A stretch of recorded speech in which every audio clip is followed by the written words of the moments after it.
Quarterbacks, draft crushes, and Seahawks news is the name of the game today. And there's been no shortage of news. There's been no shortage of speculation about quarterbacks. And Mitch has got us some of his defensive draft crushes. It's going to start our draft crush series. We've got some fantastic guests coming up. They're going to be talking all about their draft crushes as well. We'll be announcing them on our socials soon. But I think we're just going to get straight into this, Mitch. Let's hit the intro and then let's start talking about it.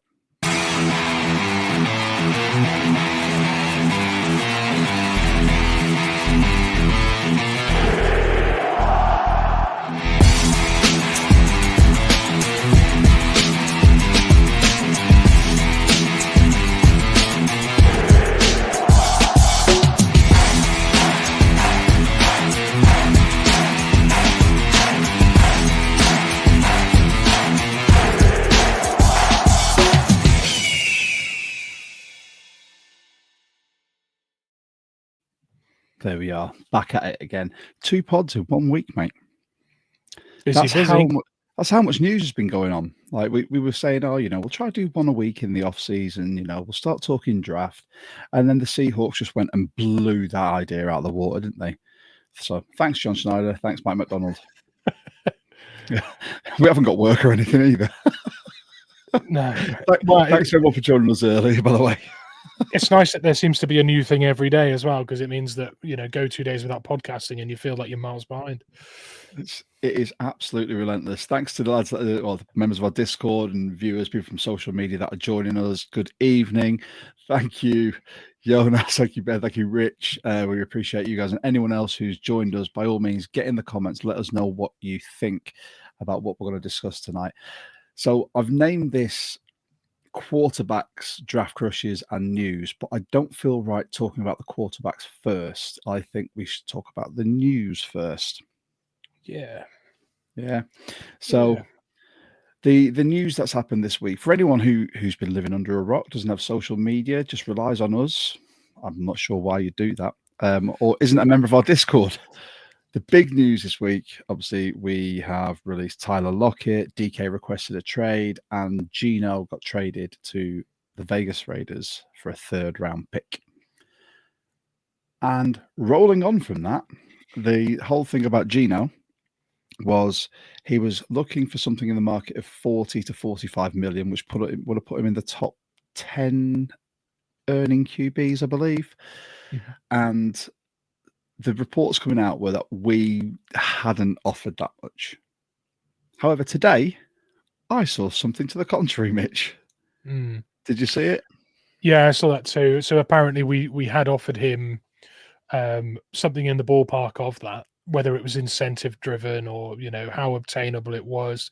Let's not forget he's hit his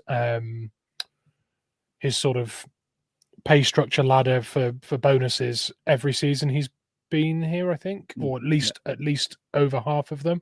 So I wouldn't be surprised if we were trying to get him to sign something that was the number he wanted, but he would have to play to the level that the fans were hoping he would. And the grass seems greener in Las Vegas right now, although there probably isn't much grass there, to be honest with you. Bloody money's desert. Probably greener. Yeah, the money's greener. Yeah, that's always greener. Yeah. So yeah, and I think it does point to the fact that he's having his head turned by finishing his career potentially working with Pete or having a few years with Pete while he's there. And I get it. Like, if you have a really good rapport with a coach and you're due a renewal and it's not going great, that's an obvious direction to look. And also, supposedly we made the offer to the Raiders for Max Crosby as well. So there probably already had been this discussion that he wasn't going to get that contract that he was hoping for in terms of the way it was structured. And we've been proactive and tried to get something for him before that news broke, because you lose your leverage once a player requests, as we're finding out with DK. So there you go. That's a bit of news for Geno. We had offered him the 45 million. We don't know about the structure of it yet, but he has decided that he wants to go and work with Pete Carroll, and we can't begrudge him of that because it was Pete who really gave him the shot and kept bringing him back to the Seahawks. So he's obviously got a lot of faith. They've got a lot of camaraderie there that built up and respect Fair play to them. I'm happy with that. So just very quickly, we just had a comment come in, so I'll read it live. It's not a chance. So from Jay Smith, from all reports, Gino was paid last year that the Hawks stuck by their operating model and wouldn't adjust his contract. I'm not surprised Gino's team walked away from the Hawks offer. I mean, he's in the twilight of his career. He's 35. Is it next month or in a couple of months? If he wants to finish getting as much money as possible without having to rely on incentives, and based on how Vegas have played over the last few years, I wouldn't really want an incentive-driven contract unless Pete's going to turn it around. I can see it coming. So thanks for your comment there, Jay. Really appreciate that. And I kind of agree. The next bit of news that we had was DK. It was less news. It was more what he's sort of stated about where he wants to play. He wants to play in a sunnier climate. What's wrong with the PNW? I've been there. It's lovely. But then again, as an Englishman, the weather's exactly the same as it is here. And he wants to play for a contender. Completely understand that. Your sporting career is short in terms of jobs, and you want to maximize whatever you can, whether that be earnings, your profile, what you win. Fair. But then there was also a part of the report, I should have clipped it up and put it on here, saying that his head could be turned if the right financial offer was based in there. So it's like, do you want to go and win, or just want to go and get paid as much as possible? Take your pick. Well, also, if you say you want to play in a warmer climate, we're probably the 32nd or 32nd or 31st coldest climate in the league. So that basically ruled out 0 teams, didn't it? It's like, I want to go to contender. I want to go to a warmer place. Oh, I enjoy Buffalo, where they have to, they have to get snow plows out on the field, and you see the fans wading through like 5 foot of snow or whatever to get to their seats.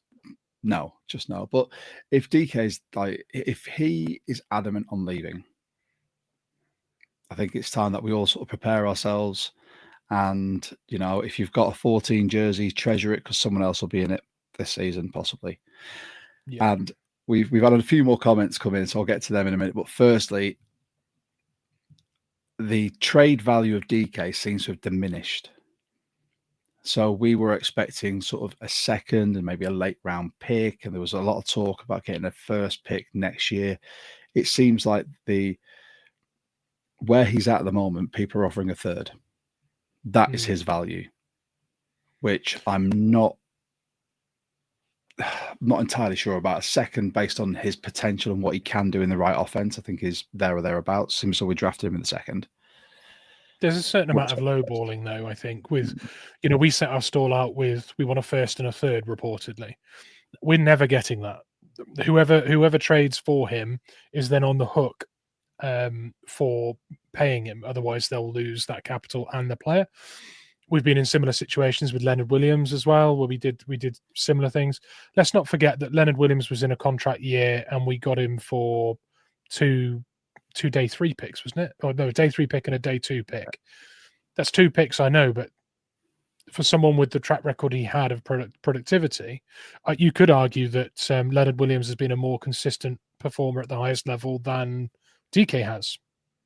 Although DK has been consistent, he's not been at the level where you would hope he would have got to at this point. So we've been on the right end of that, and we've been on the wrong end of that. But you're still leveraged to pay the player once you've paid out that capital. Yeah.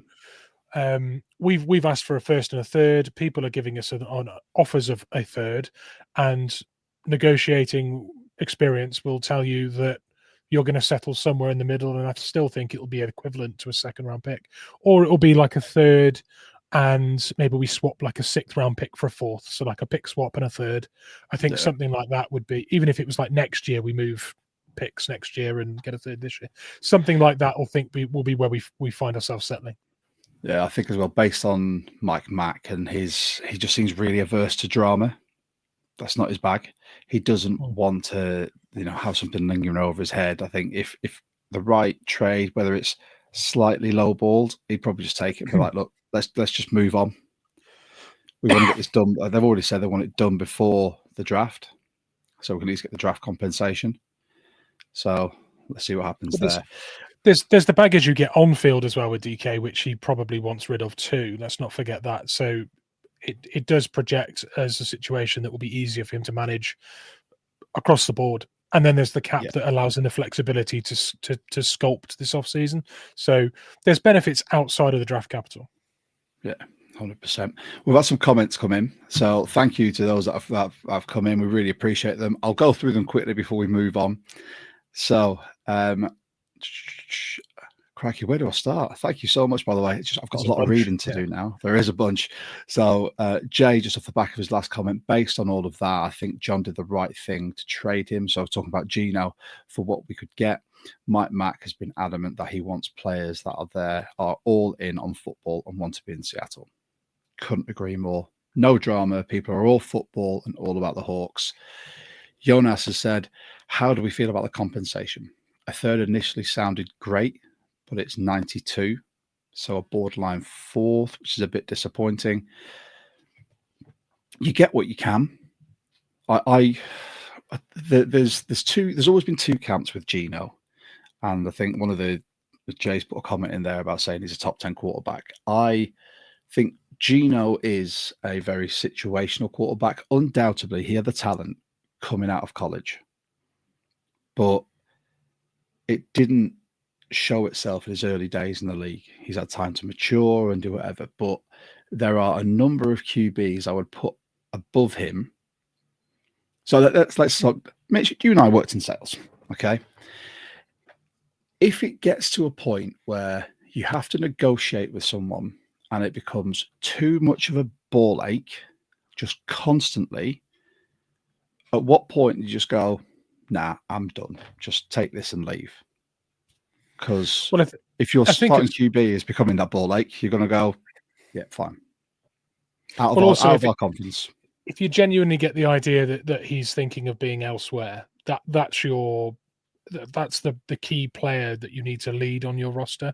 If their heart's not in it, you're better off giving the spot to someone who really has something to prove, wants to be there, is listening to everything, leads the locker room in the way you want. As soon as that player is half in, half out, I'm immediately out 100%. And the other thing is when you're negotiating and things become a little strained, you start thinking, okay, well, let's think about what it really looks like if we walk away from this. And if you look at it then with that focus, you go, do you know what? Let's just part.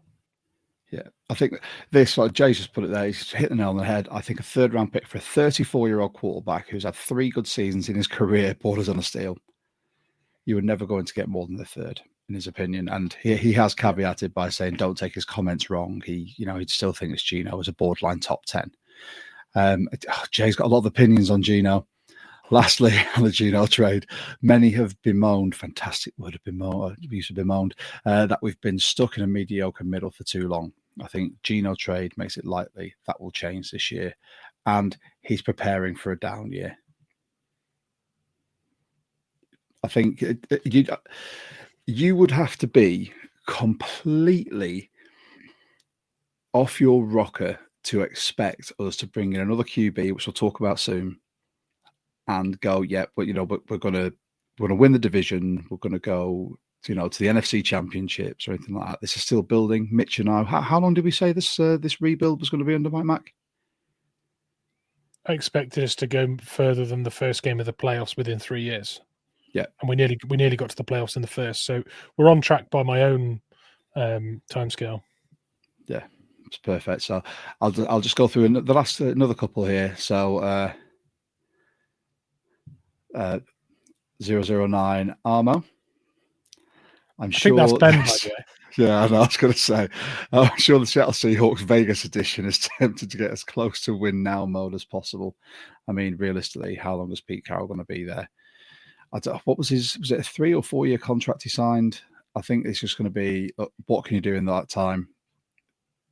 You've also got to start looking down the line of what coach is going to be coming out in the league cycle as well, and who could replace him.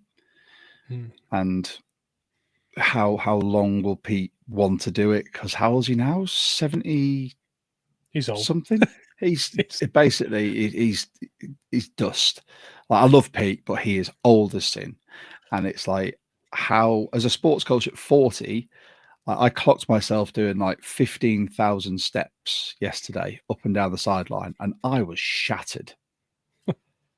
I imagine being Pete. He must have to have an ice bath for a day afterwards. Especially with that running down the touchline, all that gum chewing. You must have a sore jaw after all of that. Yeah. Here we go. You guys are on this tonight. The Geno Smith DK connection was hot. DK was third in the NFL in yards before his injury. That's from Dogzilla Monster. Yeah, I'm. This is a disaster. I love that. It's a disaster with a smiley face. It's like, oh, everything's fine with the house burning down, like that meme. But I mean, every team. This is one thing that I say to everyone. That I very rarely buy active player jerseys because everyone moves on. Teams retool. You get a new coaching staff who you might have a superstar. And I said this in the last pod. They might have a superstar, but if he does not fit your scheme and you cannot see him succeeding, why would you keep him? Yeah, I agree. Brilliant. We're paying a wide receiver 25, 30 mil a year, but he doesn't touch the ball much. Instead, if you look at JSN and go, we can use him better, then that's it. Oh, and another bit of news as well. Jonas has kind of reminded of us. I can't even speak. You can tell it's Sunday evening, can't you? Speaking of news, Jay Reid is back. 25 million for 3 years, a great deal, a confidence boost for Byron Murphy as his mentor is back. We said this. The player that I wanted back was Jay Reid, and especially across that D line because he can play all over. He's a fantastic mentor and a vet. That is a steal, in my opinion. We'll get back to your comments soon. Thank you so much for flooding these in. It's massive. If you are new to the channel, please, it does a huge help. If you guys want to like, subscribe, hit the notification bell, share us with anyone. It's absolutely fantastic. We love the community we're building as well. And speaking of the community, if you weren't sure, we do have a Discord. It is right there. The master of the Discord's there. I'm getting the pointing right today and everything. I'm doing well. And I'm on the other side of the screen. I don't know. Mitch will pop up the link for that. You can join for free, talk Hawks with us and other members of the Discord and people that you'll be mixing up with the comments here. It's a fantastic time. We're going to be talking all the way through the off season and all the way through next season as well. But Mitch, less news, more quarterbacks. Yeah. Quarterbacks. Geno's gone, we know that, which leaves us with Sam Howell. Yeah. Yeah. I'm not high anymore. Well, I was never high on Howell being relied on as QB1. I did like him as a QB2 with NFL experience. So I don't mind him being on the roster. He's cheap this year. I don't mind him staying there as QB2. But I hope we're not relying on him at all this year. I think if he is the starter, and we'll talk about the other names that have been floated, I think we are in for a very rocky season. I imagine if you're a fantasy football player, as we are,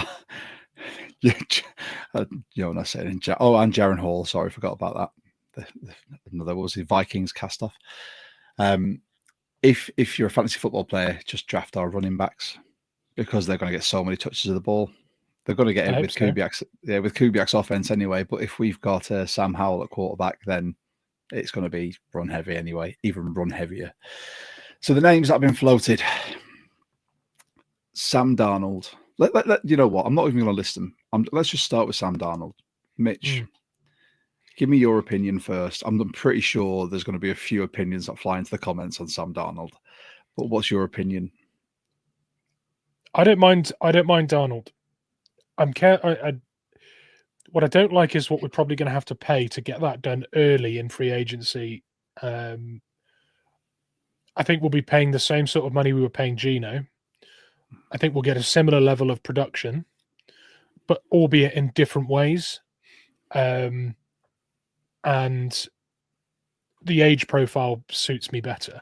If Geno had been 27 years old, I think people would have been slightly more forgiving and more likely to will him on to improve and do better. But people were looking at Gino as this is as good as it gets. It's only going to go downhill from here, and we're not winning. So they didn't want to see him there for the long term. Darnold, if he comes in, does a good job or a decent job, even if it was a Gino level job for the last few years, people can get behind that. And I think also if you look at Darnold, he had double the red zone touchdowns. TDs and one more interception. I read that earlier and I was thinking, okay. If we get back to having a solid running game and this offense functions and can put drives together consistently, if you've got a QB that can punch it in the end zone, we'll look a different team next year. Yeah. Both in the way we play and the scheme, but also, we the tip of the spear was really missing for us last year. If we get the run game going, that will contribute in the end zone, right, in the red zone. And if we get Sam Darnold contributing 75% of what he did last year in the red zone, then we'll do well. Albeit they had the league's best wide receiver as a serious decoy, and we had DK Metcalf, which we no longer have. So caveat no. We still have him for now. Okay. Yeah. So for me, I'm out on Darnold. Everyone had this thing about Gino where they all looked at how he did when he started his NFL career with the Jets, right? Darnold did the exact same, and he has middled his way through, and purely down to an injury for JJ McCarthy this year, he started with the Vikings. And like you said, he had the best wide receiver in the game. He had a fantastic scheme, which alleviated so much pressure from him that he looked amazing. I for a year's worth of valuable production, I cannot put my faith in someone and pay them the amount of money we're going to have to. I would rather another name we'll probably mention or someone we might draft. So just very quickly, let's see what the comments have said. Obviously, Jonas, Jaron Hall, he's still on the roster. Ben, mediocre for Manning, crashed the bus for Nuss. Rockman drums, no thanks on Darnold. And he'd rather start a rookie. Rich, realistically, it's going to be Darnold. Well, let's see. Gary, welcoming Gary. Darnold is a bridge QB. He's okay until we find a quality quarterback. And Jay, you need to leave us shorter comments, dude. Sam Darnold is a step below Gino. The question is, was the Vikings' experience an indication of how good he can be with good coaching, or was it a fluke? And that is my issue with Darnold. That's where I lie. Was it a fluke? And a season is a microcosm. It's not a big enough, and you'll know this as a data man. A year in his what? How long has he been in the NFL now? 5, 6 years? 6 years, yeah. Yeah. So 6 years. A year out of 6 years, he's under what, 15% around there or thereabouts sort of success. You talking? If he's been in the league 6 years and he's 27, it means he got drafted as a 21-year-old in the first round to the Jets. Are we surprised that didn't look good? Chalice straight away, isn't it? Are we, that's literally the worst start you can have in life. Yeah. Just I'm going to be 21 years old in the NFL at the Jets. Watch me set the world alight. Like, it's not. That wasn't going to be a fairy tale, was it? Honestly. So, and the first season he had out of that situation, different player. So there's enough there for me to think he's trending upwards, and it'll be better potentially at the right franchise. If he shows the potential that he was showing in college, then the reason he was drafted so high. I do love this comment from Jay: the Jets, where rookie QBs go to die. Oh, in their first year. At the moment, the Jets, where all QBs go to die. It's the quarterback graveyard. Very true. So Darnold, I think that's a TB, sort of TBC. We'll have to wait and see what happens. Another name that's been floated, and I'm going to say I like this QB. Justin Fields. I think in a QB offense, if you were to give him a solid run game, some like RPOs, you let him have some draw plays and use his feet as well with a wide receiver like JSN, who is fantastic in his breaks. Get him some more slot receivers. You can have one like deep target if you need to. I think he would be brilliant. He just needs to really iron out some of the inconsistencies in his game. I think that could be done. I think the fan base would prefer Fields over Darnold, because I think people will see a higher ceiling on Fields. But if we are looking at this as a true bridge, I'm happier with Darnold than Fields. But I take your point that it gives us an extra angle of attack with Fields.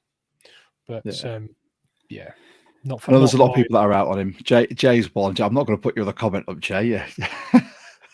But I know there's a lot of people out there, and I completely understand why they are, because he's been inconsistent at best. But if you're going to lose football games by being mediocre for a year with a bridge QB, at least try and be exciting with it and show what you're trying to do. Then when you draft or can sign a QB that can play that scheme, you know as a fan what to expect with an elevated level of play. Yeah. You know? So just very, very, very quickly, Ilona, hi, thank you very much for joining us. One of our followers on Insta as well there, so thank you. But yeah, and another name I'm going to throw out there, and I love this guy. I think everyone who follows me on social knows I love this guy. Is it time to bring Minshew Mania back to Washington? If you're looking for the ultimate bridge QB who does the majority of things right, nothing spectacular, is by all accounts a decent leader and a good guy, has connections to the Seattle area already, Gardner Minshew. Oh, quick, someone. I need to timestamp. I'm going to timestamp that so I can create an emoji of that on our Discord, like I've got one of me doing this. We don't need two of the same, do we, though? So... No, we need one of me and one of you. Yeah, so there you go. Mitch needs the Josh Facepalm meme right now.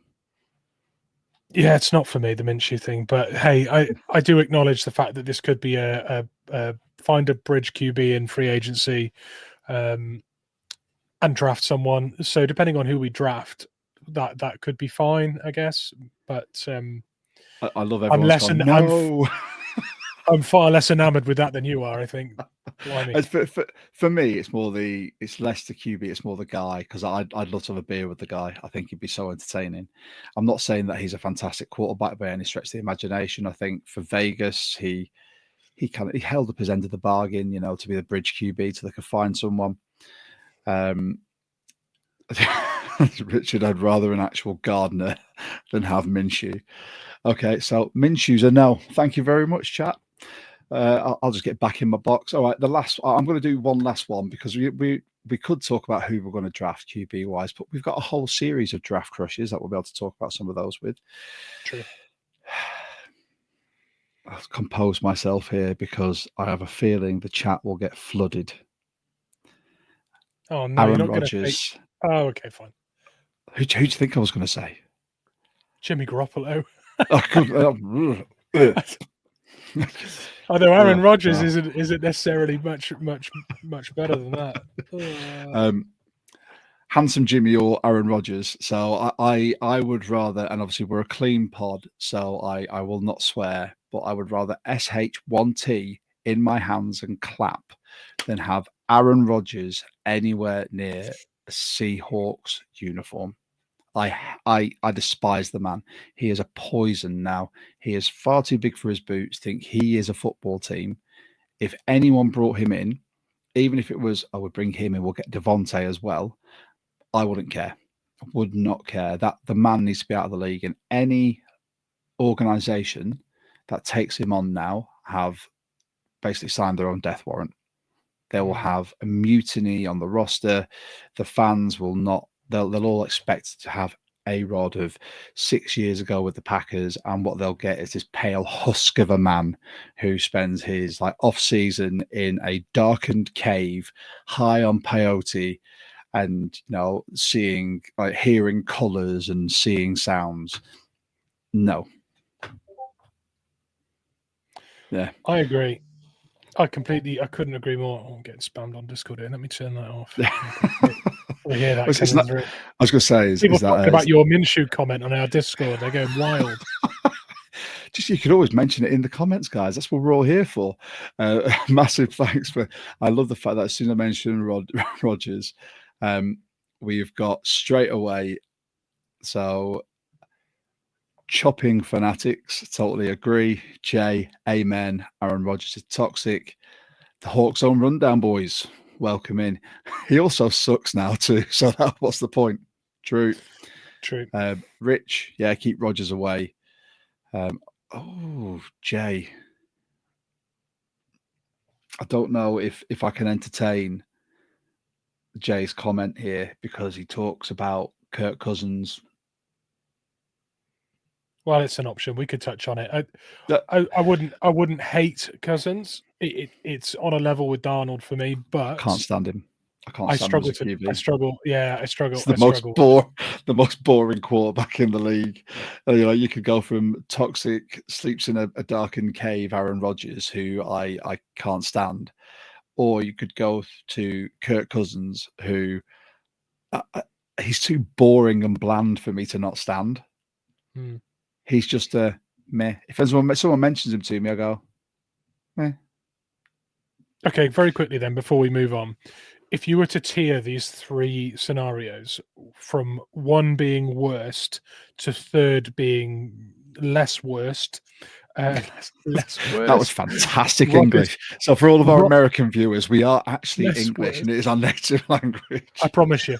Aaron Rodgers, Russell Wilson,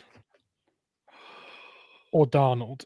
Those are your three. Actually, no, we'll put Cousins in there because it's relevant. So Cousins, Russ, or Rodgers. Least worst to worst, because they're all horrible. That is like, oh, would you like arsenic? Would you like ricin? Or would you like just a swift beheading? Oh, well, which is it? Cake or death? Oh God, why'd you put me on the spot? The least worst. It's gonna have to be Cousins, but it'd be the most boring brand of football we could ever watch. middle of the ground, middle of the pack. It'd have to be Russ. And then the worst of the worst, get in the bin worst, is Rodgers. Yeah, that's exactly how I put it as well. But none of those are great situations for anything really. But yeah. So yeah, that's it. So I think we'll leave the quarterback stuff there because we're obviously gonna talk about it. I think we do have Bryce from the Hawks on Rundown is going to come and join us for a Draft Crush episode, and as a quarterback man himself and coach and offensive coordinator, he may have a couple of draft crushes that we've not discussed.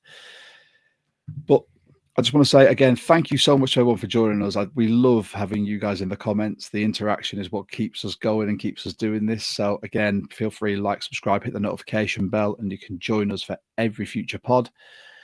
And in case you weren't aware, we are the UK Seahawks official podcast. We're still very proud to have been asked to do this because we're both proud card carrier members. You can become a card carrier member of the UK Seahawks for £12 for an individual, £20 for family membership.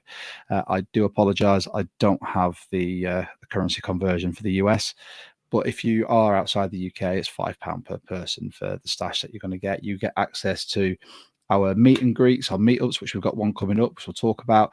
You get a fantastic selection of goodies. You can be put into a draw for game day field passes, 10% discount at the pro shop, and much, much more. And last season, we got some fantastic throwback goodies. We got our customary wristband and patch. You get your membership card, and last year was an RFD card, so I'm waiting to see what we get this year. And we have our meetup at Admiral Woods in Glasgow on the 3rd of May. I'm booked up. The annual leave is booked. I put my leave request in with my manager who lives in Scotland, and he said, "What's this for?" I said, "Oh, I'm going to Glasgow for a weekend." His response was, "Why?" Question mark, exclamation mark, and agreed, I guess. So I was like, "I'm gonna have a great time. I don't care what you say." So yeah, you can come and join us. That's £5 per person, and Mitch and I are going to be there from Friday. We'll be going for something to eat, some beers, and then we'll probably walk around the city on the Saturday, and then we've got the meetup where we can meet everyone else. And we've just ordered a lovely lot of stickers as well to give everyone. So you could be rocking a 12 Talk sticker. And Seahawk of the Month's back. You can check your inbox. You'll be able to vote for your Seahawk of the Month, whether it's someone that raises money for charity or raises awareness of the Seahawks throughout their community. Respond to your chapter president. They'll collate it all and send it into Central Council. And as always, we're very proud to be supporters of the Robbing Cancer Trust. Up above my head here and over. Damn it, I pointed the wrong way here. Special shout out to Toby, who is the chairman of the Robbing Cancer Trust. He is going to be running 500,000 or 500,000. I'm not going to put that on him. 500 kilometers dressed as a ball bag, or as we're going to Glasgow soon, a ball bag. Ball bag. You're welcome. And the goal is to save lives. So Toby is going to be running that, and his aim is to raise £240,000 to create some life-saving initiatives, talks, campaigns, all to address and show people how important it is to start talking bollocks and make sure you're not overreacting. So thank you very much. There you go, the Robbing Cancer Trust. Mitch, should we get onto your bit? Let's do it. I can't Your wait. defensive draft crushes. And this bit, for those of you who are new to the pod, is where I hand the reins over to my partner in crime, because he is our draft guru. By all means, you guys can put us. You can tell us what you think as well. But Mitch, explain this and let the good people know. Yeah, so obviously the layout here is going to spoil what I'm going to talk about, in about 50 minutes time when we get to the bottom.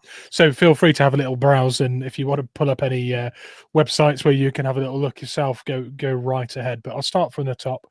And basically the format here is just a good, better, or best, and it considers what we'd have to use in terms of a draft pick, which round, how good the scheme fit would be, the level of talent, and just how well it would, what kind of pick would it be for the Seahawks if we took that player. So top there in the safety category, we've got Nick Emanori as the best safety we could take in this draft, and I don't think that's a secret. I do think he's definitely going to be considered if he's on the board at 18. Obviously out of South Carolina, he's man zone, slot nickel safety. He is an absolute ball hawk, insanely quick, really good athletically, and he's got everything you'd want. Coached by Cam Chancellor's old coach, so there's that. And to be honest, there's things he does that will remind you of him, but it's kind of like watching Cam Chancellor but in fast forward, because he's got gears, this guy. So that's an exciting best case scenario at safety. The better option, so the middle option, I'm actually going to do this the other way around when we get to the next ones. Xavier Watts out of Notre Dame. Basically the same kind of profile in terms of the areas that he excels in, but not quite the level of athlete that Nick Emanori is, and you're likely to get him with a day 2 pick, probably a late second, or it's mid second maybe. Elite ball skills again, converted from wide receiver. If Pete Carroll was still in charge, I would be even more confident that this would be someone we picked up. So Xavier Watts, definitely one to keep an eye on. I think he would be a really good fit. And then the player that would be a good pick for me, day 3, picking up Penn State's Jalen Reed. A really well-rounded prospect. Again, plays the same sort of areas, can play in the box, can drop deep into coverage, above average athlete, and extremely instinctive. And I've mentioned this before with prospects. I always think when someone doesn't quite have that top-tier athleticism, they have to be really coachable and and have the right instincts to be there where they need to be, not because of athletic ability, but because they read the game really, really well. Because you're a step behind if you're not quick and you don't read the game. You won't get to the next level if both of those boxes aren't checked. So Jalen Reed would be a really good value pick if we were looking to add to the safety room. How do you feel about drafting safeties, the position group? Do you think we will pick one? The Mike Mac defensive system requires a lot of disguise and sort of moving pieces. Obviously, we tried the 3 safety set when we had Jenkins back. I think the 2 safeties that are starting in Love and Bryant will continue to improve. I think Love's already at a point where he can be classed as one of the best safeties in the league, in my opinion, for what he does and the leadership he brings. I think Bryant will just keep elevating, playing next to him. If you're looking for a change up from what they offer, and I've thought about this since you've sent me the Nick Emanwari stuff, you're looking for a safety that could potentially come into the box, play as sort of a sub linebacker potentially, or a weak side, anyone who can sort of split between that sort of level of the field. Someone like Emanwari, I think, would be fantastic because you could put him in as a safety and then you can bring him forward to play the linebacker position and just erase tight ends where needs be. And the same as you could start him as a linebacker and have him drop into a safety position, and he's just going to help cover that. I don't think it's the most pressing need, but I think if Emanwari's there at 18, there's a few people who don't think he is. So Gary pointed out that he might not be there at 18. We might have to trade up. I think if we have the opportunity to draft someone like him, unless there is a certified blue chip top 10 talent that has just dropped down because people have seen value in other positions, I think Mike McDonald would want that type of player. Look at what I did with Carl Hamilton. Made Carl Hamilton a superstar. And by having a safety like that, it would free up Spoon to be able to do more. Because even though he's playing nickel, I always see his job as a nickel being very much more like a safety, if you know what I mean. Even though he acts as that nickel corner, I find him covering that area of the field a lot more as well. So free up Spoon to do what he does best, having a safety like that who can absolutely bang people, fantastic in coverage, great hands. I don't see it as a top priority, but if he was there at 18 and he was the best option, I would not be angry at all if we took him. It would excite me. I think, unless someone had dropped that should never have dropped, I'd be disappointed for us to not pick Ebenori, to be honest. But but that's my good, better, and best options, I think, for the Seahawks. And I think the thing to note there, you'll see under roll, all of those players can play deep. They can play in the box. They've got multiplicity with where you can put them. That's the kind of player I think you add to what we've got in our safety room. So those are the 3. That's why they were my good, better, and best options there. I like it. Should we talk linebackers? Always. Okay, well, I'm going to do this the opposite way around this time because that didn't make sense the way I did it. So a good option at linebacker for us, I think, getting Barrett Carter in the middle of day 2, so maybe high 3rd pick. I know we don't necessarily have a high 3rd pick, but around in that region, you'd be getting a linebacker that can play in coverage, an extremely capable blitzer, thumps into tackles, gets sideline to sideline really well, and has a really highly polished skill set. You wouldn't get the I mean, I know you don't necessarily need long arms and things as a linebacker, but he is just a shade over 6 foot. His measurables aren't quite there, and I think for a player of his talent, the production at Clemson wasn't quite where people expected it to be. Well, this year it wasn't. No, and I think that's probably why you've seen him projected as a 1st-round pick or early 2nd-round pick, and now you're looking at a late 2nd or early 3rd for Barrett Carter. But if we picked him up, we'd get a highly versatile linebacker. So I think that would be a good pick if we took him on day 2. Carson Schwarzenegger is a guy that's climbed boards fast this season. Coming out of UCLA, would be brilliant in the Mike or the Will. an exceptional blitzer. Superb technique, plays with a lot of disguise. He's a consistent. He creates consistent pressure, and he mixes it really well with tight ends and linemen for a linebacker, which is great because generally when you see blitzes coming, you try to find a way to get your defensive back or your linebacker free and in a gap. But he can actually beat a man as well along that O line. So a really intriguing chess piece for Mike Mack if we were to pick him up. And he's got prototypical size. He's well over 6 foot, long armed. You know, he's really bit of a unicorn, but he lacks some strength. I think his bench at the combine was in like the 23rd percentile. And I do tend to like to see some thick arms on my linebackers, not feel like you're just going to get ran through, or I would like to see some tree trunks on the. Give him a year in it. Give him a year in a pro, like conditioning and sort of diet program, and that'll come. So that's one of those where if you're drafting him, you're going to be looking at what he can do, not what he hasn't got. You're going to go, he lacks size or lacks strength. What can we do with that? Well, we've got strength and conditioning coaches. We've got dietitians. When he gets drafted, he can employ someone to put him on a diet that will help him increase his muscle mass.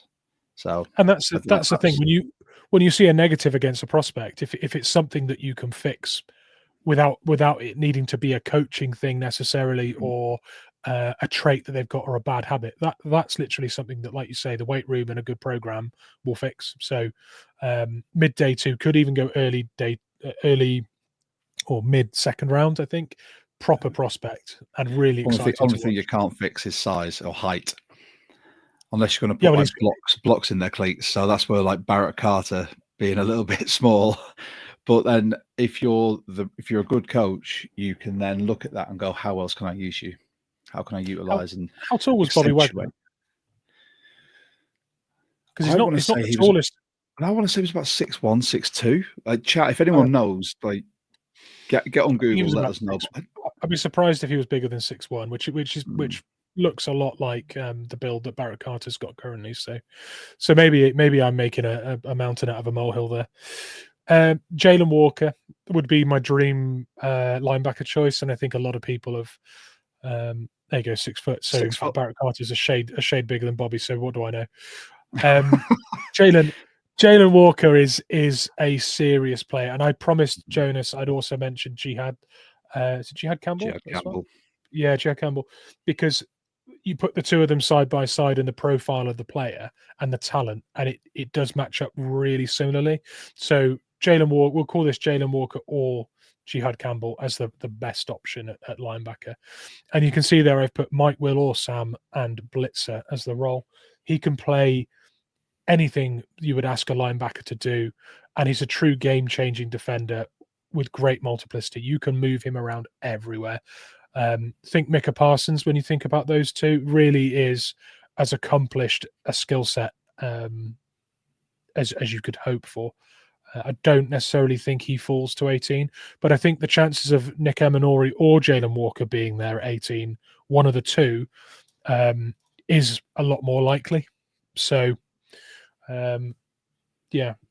How do you feel about our linebacker room? Obviously, Tyrese Knight did well. We're hoping Ernest Jones returns.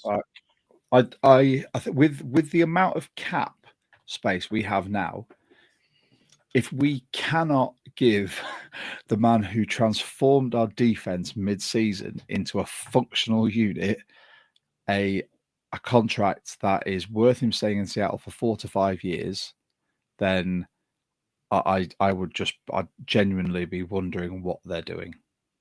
I think he needs to stay. I think Knight will carry on developing, playing alongside a proper Jones. Yes, Jones, yeah. And then if you bring in a young linebacker, I mean, we did have a comment as well from Jay, who asked about Notre Dame linebacker Jack Kaiser. I don't know if you've done any scouting on Jack. Yep.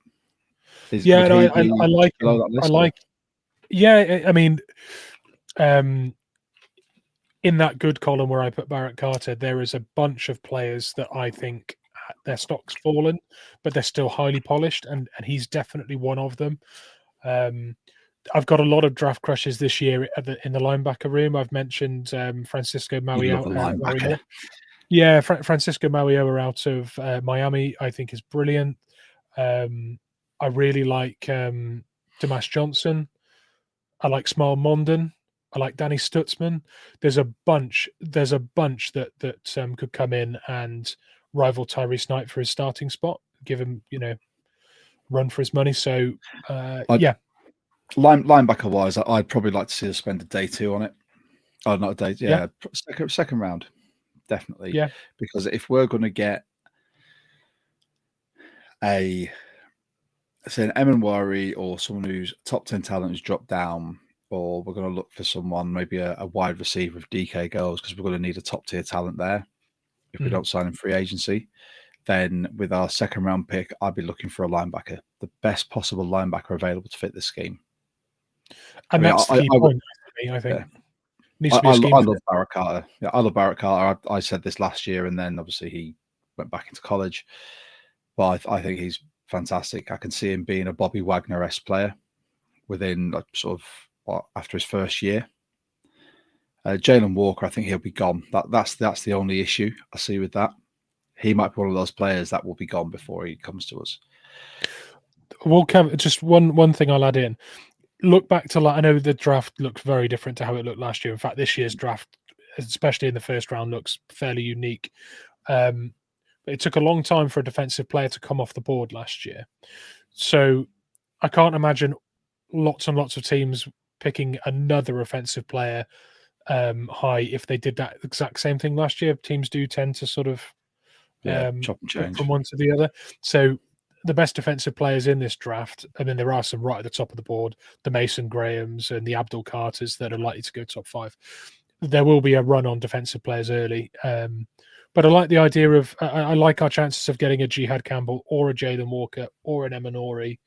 And at the end of the day, if all 3 of those are gone, there'll be some very good cornerbacks that are still on the board. So BPA could well be a defensive player for us. Yeah. So defensive line, if you're ready to move. Oh, I'm always ready to move for the big boys. Okay, so let's talk big boys. I've rolled edge into this a little bit.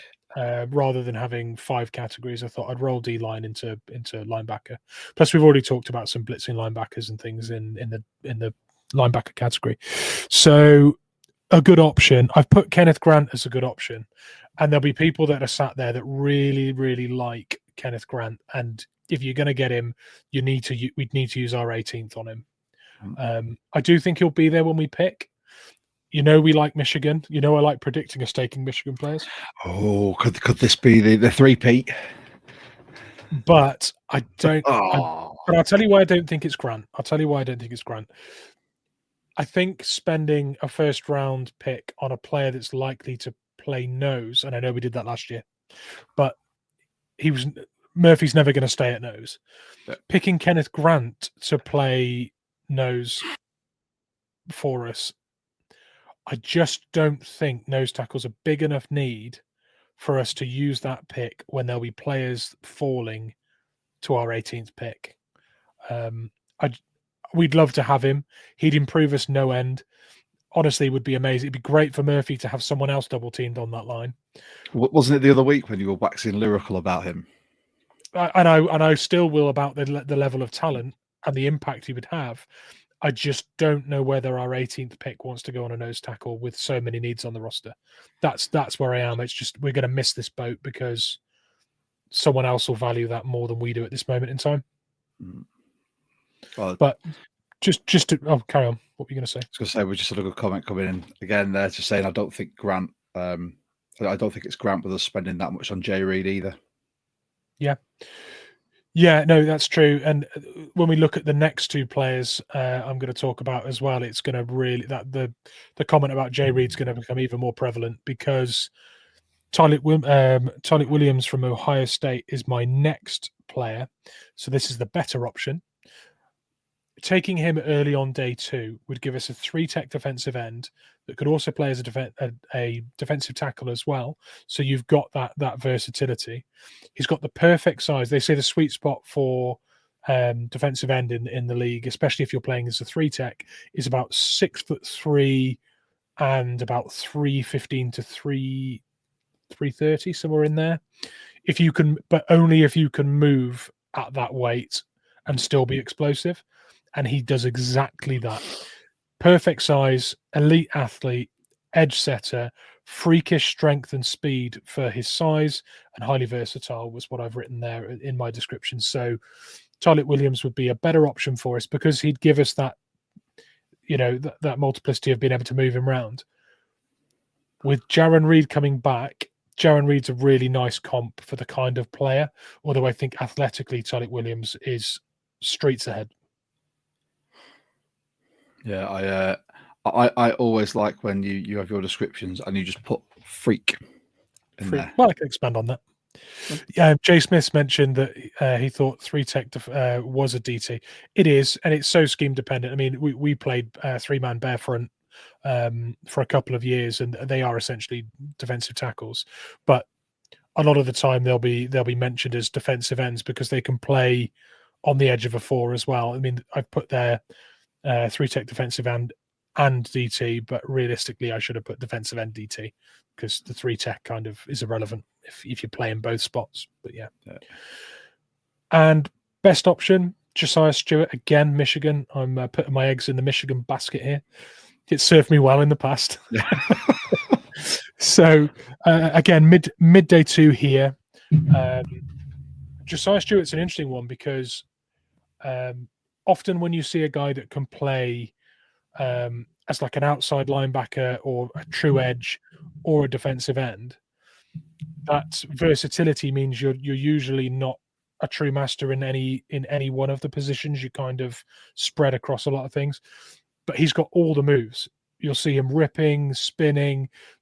He's got all the moves you would want to see, and he plays multiple positions. High IQ, proper leader as well. Really sort of leads the team and communicates really well. He's brilliant at countering as well when it looks like he's beaten or his initial moves don't work. He's always got a plan B, and he rips them off so quickly. It's really good to watch. And also dropped into coverage into the hook quite often at Michigan and did it quite well. So, I mean, we saw Leonard Williams dropping into the hook and batting down a ball and taking it to the house last year. That's the kind of thing you can expect to see from Josiah Stewart. To be honest, is quite comfortable there. Only issue is we drafted a smaller defensive tackle last year. He's also he's 6'1". I think he's 6'1", 330. So he's not got that ideal size. And I think if you keep taking undersized DTs, you start to create a bit of a problem. Yeah, so, the length at the line as well is a big thing, especially when you're looking at batted passes. That's one thing that we aren't fantastic at. And you see so many teams out there who, I mean, what was it against Buffalo? The amount of batted passes, like when we played against them, like was it this year, last year? It's all blurring into one now. My brain's just turned into mush. It was this season's, yeah, and it was just batted pass after batted pass after batted pass, and I thought that's what happens when you get an absolute monster of a lineman who can just get over the guard or the tackle and just put a massive paw up there. And I think that's one thing we're lacking. We do have Mike Morris on the roster, who could be that guy, but he's gradually fading into obscurity. Yeah, so excited about him after you called that. The one that got away. Yeah, we'll see. Move on to corners. Yeah, so this excites me a little bit. I've picked you again, like the safety room. You'll see the role there. I've picked 3 guys that do the exact combination, the same combination of things. So all of them I've got down here as outside man press cornerback, and it's no secret that at the line of scrimmage,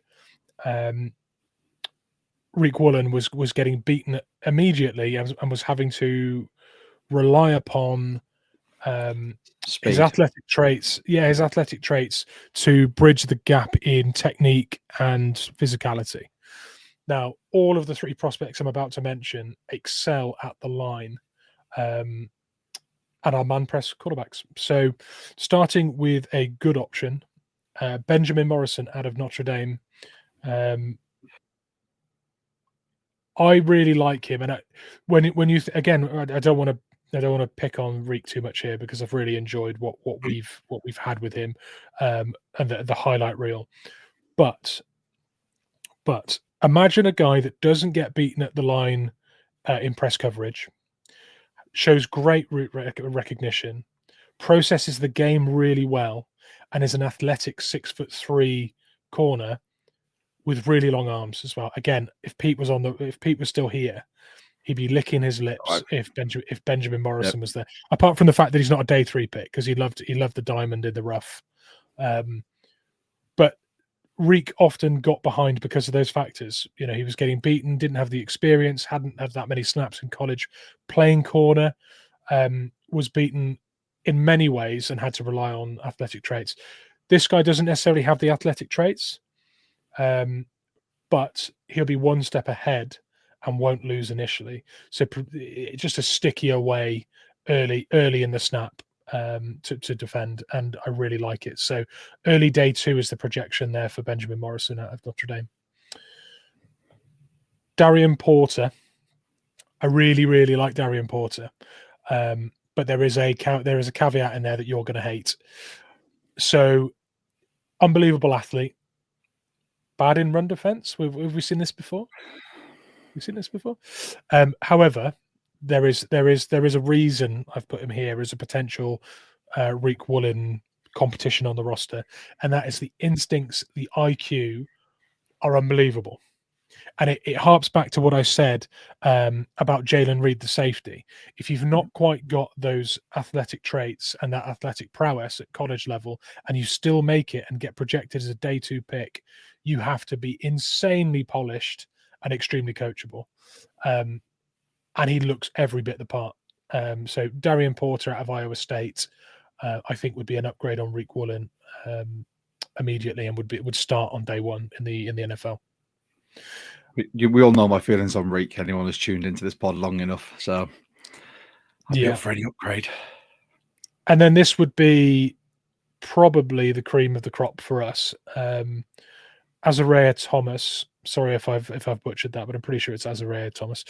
Again, outside man press cornerback, absolutely outstanding technician, superb at using the sideline as an extra defender, puts wide receivers where he wants them to be, runs the routes for them.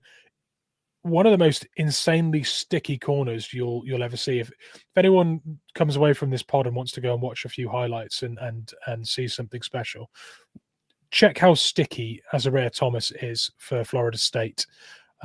Extremely physical.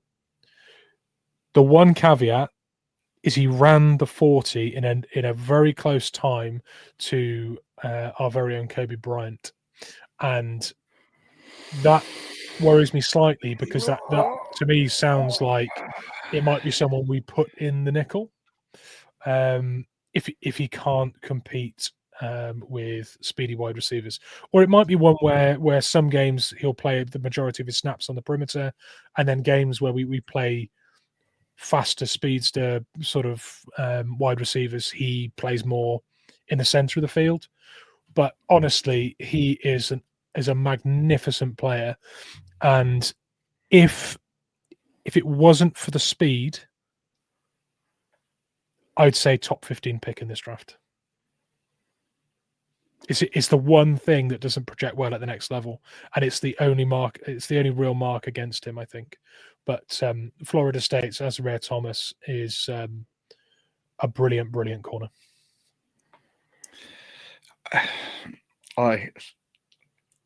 Before we wrap this up, I probably got another 5-10 minutes. So, corner I see is something that we need. I think Reek has run his race. He's proved that he's not. He's good when it comes to the closing down aspect with his speed, but the line and his tackling are substandard for an NFL cornerback. If you're saying Azariah Thomas is that sticky cornerback who doesn't get beat at the line of scrimmage, fantastic. But again, you have basically mentioned what makes my bum squeak about Kobe Bryant at corner, the fact that he isn't quick and he will get burned. He can be as sticky as he wants, but all it's going to take is an elite route runner, your Tyreek Hills, your Jeffersons, anyone like that, your Jamar Chases, even a Cooper Kupp who can lose people and put them in a blender from time to time. If that's the case, he's erased from the game. Yeah, that's my only issue with corners like this. You need to have that perfect blend of being fantastic at the line if you're in man, being a good tackler, having some good flexion in your hips to be able to turn and track a ball and to sort of move with a wide receiver, and you also need to have the speed to keep up with them because it's all good. And can I just say thank you to Hawk's Eye View for agreeing with me. For the love of God, replace Reek. There's that perfect middle ground. You can be fast as anything. You can be an ex-wide receiver, run a 4.2, whatever it was, brilliant. But if you get beaten with hands and you are not experienced enough to know what routes are being run, you're erased. If you're not quick enough to catch up to elite wide receivers, you're erased from a game. So unless, I think, was it Ben put, he doesn't know if he's run the 40 at the combine for Azariah Thomas, I'm not sure. But that'd be my only issue with it. Yeah. But with that, I mean, I quite like that. You always manage to get me really excited for the draft. I love it when you start feeding me nuggets, mate. We'll put this up in our Discord as well, and at some point when I get the time past my working week, I'll put it up on socials as well for you guys to comment. You can follow us on pretty much every single social. Although we did get shadow banned on TikTok this week because I was posting too much. So we post clips of the show every week, and I got a bit overzealous one day, and I think I posted too many, and we went from hundreds of views to 30 odd. But Mitch, that's been brilliant. I've really enjoyed that. I like being enlightened, and I hope everyone else here, obviously, you'll all have your own sort of thoughts on who we could draft, but stick with us throughout this whole pre-draft sort of period because we will have some great guests giving us their draft crushes, and Mitch will be adding his as well. I think we've got Dan Viennes coming on from Seahawks Forever next week, haven't we? On Friday, yeah. What a way to kick off draft crushes. We've got Bryce Cooch from Hawks on Rundown. Jackson Bevans should be coming on as well. We've got just an array of guests as well. We've also got a UK NFL fan, the host of the Jacksonville Jaguars UK podcast as well, Mr. Jay Lawrence. If you're on social media, check him out. He's brilliant. If you're in the UK, he's fantastic, but he's going to be coming on as well to give us his draft crushes with a little bit of a twist, because if he's looking at it from a Jags point of view, it'll be nice for us to open our eyes to what other people are looking for. But apart from that, you can follow us on, are you ready? Big deep breath. X, Blue Sky, Instagram, TikTok. We've got a Facebook group that you guys can like and follow and interact with us there. You can get in the Discord as well. That Discord, like I said, Mitch has already put the link up in the comments, which are down there, I think, for these videos. Come and join us. Fantastic people. A lot of the people that I've commented and just interacted with tonight are in our Discord, and they're a great bunch. You can like and subscribe, hit the notification bell on our YouTube. You can also find us on Spotify, Apple, Amazon, host of other podcasting platforms if you prefer audio. We're going to be coming at you every single week, pre-draft and then post-draft as well, where we'll be evaluating sort of who we've got. There we go. So Ben knows that Jay Lawrence, cool guy, Absolute Radio and Talk Sport presenter too, so he knows his stuff.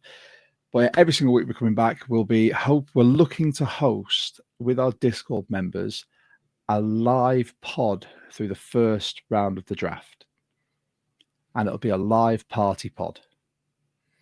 Jonas and I in will the discuss this. in the build up to the draft rather than a live reaction, right? Yeah. Because We'll people's streams will mean we just get constant spoilers and it'll ruin it. Yeah, that's a very good point, actually.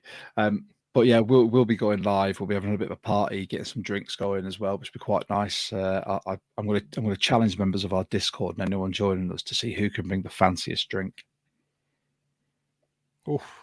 Oh yeah, Nice. get your cocktail shakers. I didn't out. know we were doing that. I start thinking about it already. I thought about it today, and I was like, oh yeah, who's got the best cocktail maker? And then when we have our social, those people could come along as well. But I just want to say a massive thank you to everyone that's tuned in today. It's been so nice to see some new members or new viewers in the comments. You guys make this what it is. We're a podcast by 12s, for 12s, with 12s, and we couldn't do this with you. Without you guys. You make this for us every single time. Mitch, is there anything you would like to say to everyone? A massive thank you. Anyone that wants to spend the off season chewing the fat with us, obviously Josh's already mentioned it, come and join the Discord. But it's such a good community of like-minded people. No one gets flamed for a crap opinion. We all think they're crap opinions, but we won't tell you. But yeah, absolutely come and chat. Put your mock drafts in there. Let us discuss your mock drafts. Love it. Unless it's me or you that puts about, it's usually me that puts that opinion in, and then I get flamed and I get emojis and memes. Yes, you do. Yes, you do. I'm well respected in our Discord community. But yeah, this has been a brilliant one. Like I said, we're back on Friday with Dan VN. Make sure you tune in. If you hit that notification bell, you'll be notified as soon as it's up there. And yeah, we're looking forward to speaking to Dan. He's been on a few times. He's a great guy. So make sure you check out his pod if you haven't already. But I think we should sign off with our customary. Go Hawks, Mitch. What do you think? Go Hawks. Go Hawks. See you all next week. See you on Friday, guys. By all means, feel free to interact with us on any of our social medias. Peace.